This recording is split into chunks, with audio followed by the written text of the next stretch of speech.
आपण पाहत आहात जत मराठी न्यूज।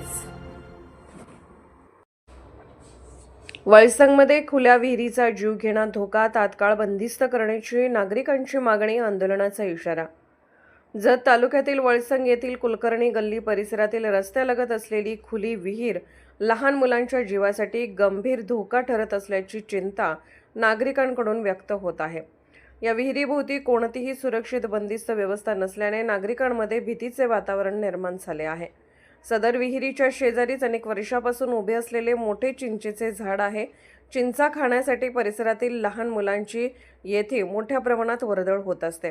त्याचबरोबर गावातून मेन हायवेपर्यंत जाणारा रस्ता याच ठिकाणाहून जात असल्याने या मार्गावरून नागरिक व वाहनांची सतत ये-जा सुरू असते।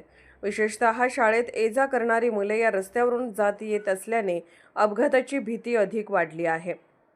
या खुल्या विहिरीमुळे लहान मुलांकडे सतत लक्ष ठेवावे लागत असल्याने पालक व नागरिकांना मोठा मनस्ताप सहन करावा लागत आहे।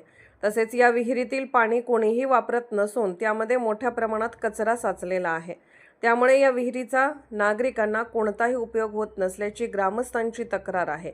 या पार्श्वभूमीवर संबंधित प्रशासनाने तात्काळ दखल घेऊन ही विहीर सुरक्षितरित्या बंदिस्त करावी आणि पूर्णपणे बुजवावी अशी जोरदार मागणी ग्रामस्थांनी केली आहे।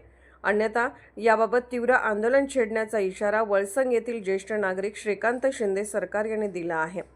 गावातील लहान मुलांच्या सुरक्षिततेचा प्रश्न लक्षात घेऊन प्रशासनाने तातडीने उपाययोजना कराव्यात अशी अपेक्षा नागरिकांकडून व्यक्त होत आहे। हे रस्ते हे जे विहीर आहे ना, सध्या त्यात पाणी आहे आणि त्यावरती झाकण सगळं सोडून गेलेलं आहे। गेलं होतं अगोदर, पण शाळेला जाणारे पोरं येतात आणि जातात, ह्याच्यावरनं कट्ट्यावरनं जातात आणि हे चिंचा खाण्यासाठी इथं पोरं गोळा होते। तर एखाद्या वेळेस पोरं आत वाकून बी बघतात आणि त्यामुळं आत पडण्याची शक्यता आहे। त्यामुळं एकदम मोठा अपघात होण्याची शक्यता आहे। त्यामुळं ह्यांनी ह्याच्यावरचं संरक्षण जाळी बसवून जरा पॅक करावं ही आमची अपेक्षा आहे।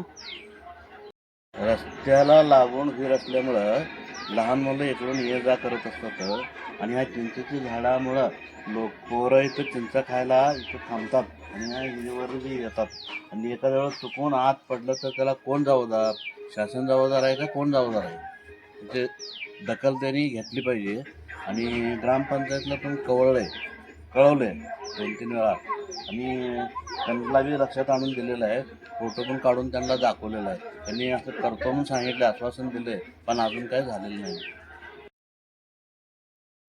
जत मराठी न्यूज चॅनलला लाईक करा, शेअर करा आणि सबस्क्राईब करा।